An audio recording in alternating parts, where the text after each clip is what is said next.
Battery গাড়ি যতদিন আমরা এই শহর থাকবে, ঢাকা শহর থাকবে, ততদিন এই ব্যাটারি গাড়ি চলবে।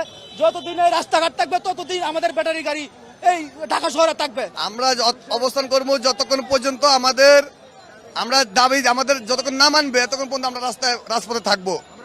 আমরা রাজপথ ছাড়বো না। আমাদের যদি পেটের রিজিক যদি না চলে তাহলে আমরাও তো দেখা গেছে বা ঘরে বসে থাকতে পারবো না।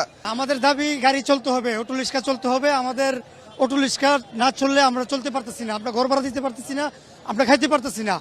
সরকারের দায়িত্বশীল অবস্থান থেকে আশ্বাস চাই, এই মামলা প্রত্যাহারে সরকার আপিল করবে।